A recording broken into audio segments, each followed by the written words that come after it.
the morning walk around you guys have been asking for.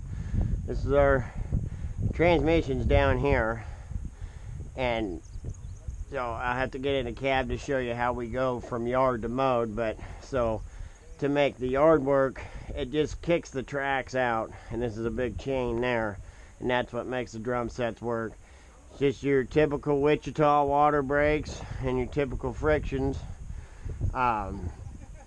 We gotta put some hydraulic fluid in it from taking that valve bank out. We'll get it cranked up, and then I'll get you guys a look on the inside of the new cab. We moved some things.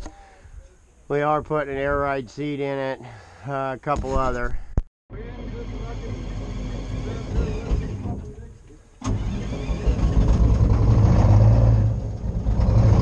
Yeah, cold start. Do you imagine what this old girl's gonna sound like on a cold start?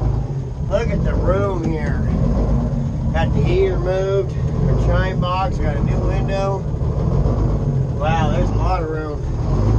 God, I'm still amazed what 16 inches is. My old lady's been lying to me about 10 inches for a long time. Yeah. Walk around them on top. Oh, they moved them up on top? Wow.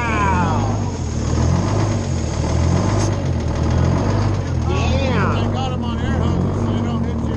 Right. Yeah, it's got two valves there. Right on. Just make sure somebody doesn't drop a block or something. Yeah. Well, and the same like Mike said, the heater hoses are right there, so you don't want to be throwing screwy bells or anything.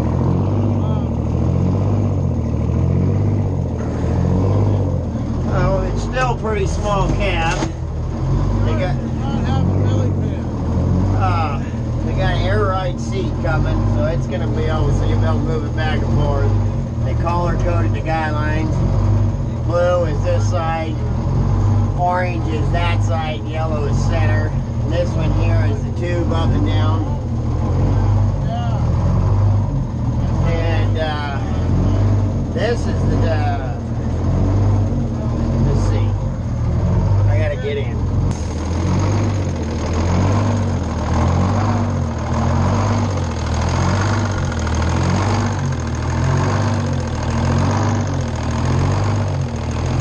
Oh, that's the old girl.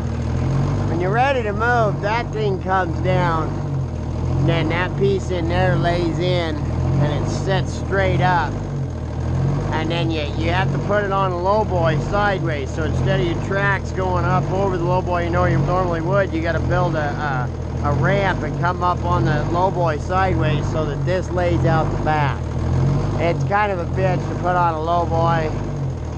Actually, it's kind of a fun ride, to be honest, because you get her tilted up quite a ways. This old Terex track frame, it'll take a beating. But look how small it is.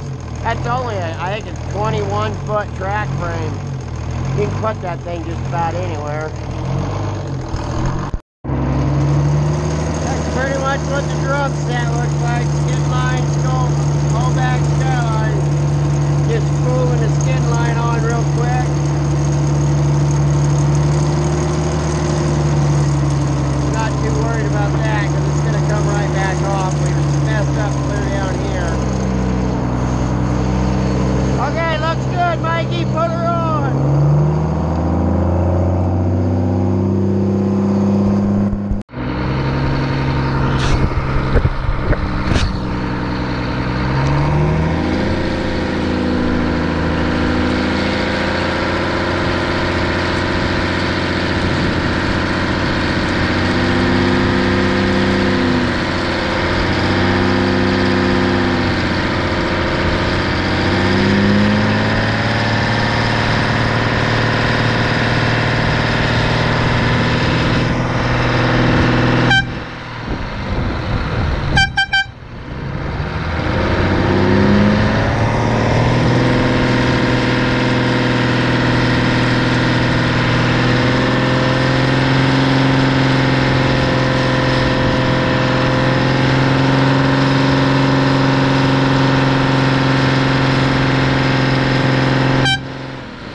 the gravel road up just before it makes that corner. See that little pull out right there? Yeah. Step over this pull out, look right straight up. See that black spot? Yeah. That's a frickin' bear. No Yes, shit. it is. It just stepped in there. You watch it. It's gonna move. See it turn? See it turn? Yeah. Oh, fuck. It's eating berries right there. I'll be damned. Yeah. That's freaking cool, huh? This is something pretty cool we've never really got to adventure into. I did tell you guys about the fire suppression deal on the Feller Buncher that the other company had I worked for. Well, this is that Hitachi processor.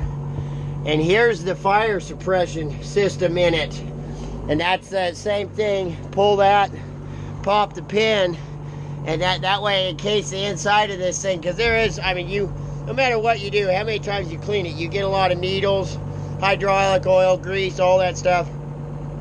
And with as dry as our summers get, and the things that we have to do for fire prevention, that's a pretty cool system.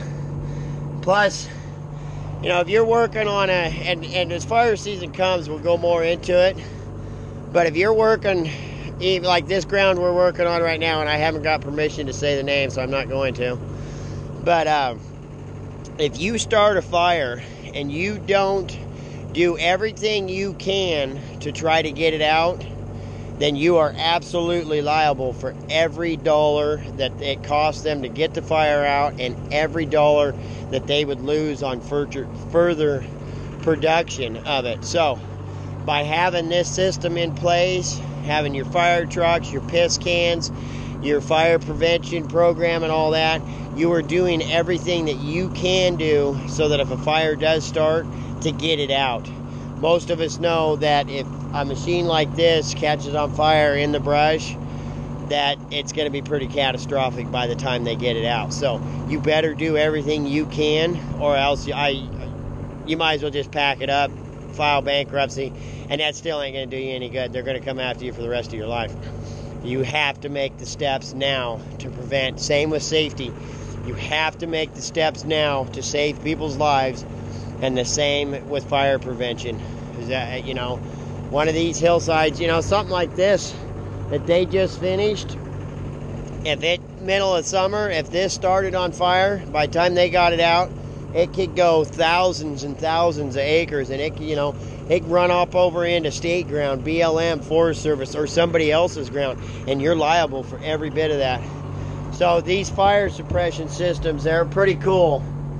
You just got to make sure that your nitrogen bottle is, you know, refilled every year. You got to have your guy come up, make sure that your the fire extinguisher bottles, whether those, I'm not sure if these are the, yeah, these are the liquid, no, these are dry chemical. So, you know, they have to be checked just like your regular fire extinguisher. Such a great idea to have. Here's a little bit better look of that block purchase guideline. This is my center one, the yellow. So it comes from the drum, it goes up through the block, it comes down, back through, and then it deadheads to the top of the yarder. So this is actually what would be considered one full block purchase. And you can go block and a half, 2 block, you know, and so on and so on. And each half is giving you more and more braking strength and pulling strength. So like I said, this is 5/8 line. So by doubling it over like that, it makes it the same braking strength as the inch guideline. Plus, that little drum, it makes that little drum just that much stronger. And those drums being doubled over, just the single block like that, makes that thing strong enough that I could pull this yarder over backwards with just the guideline. There, now it's better. Just a few more I got to ask to give you guys a little better overview of it as we get yarding. I got a pretty good stump over here. I'm going to put the tripod up, get that out. Until then, stay safe, get logs, come on.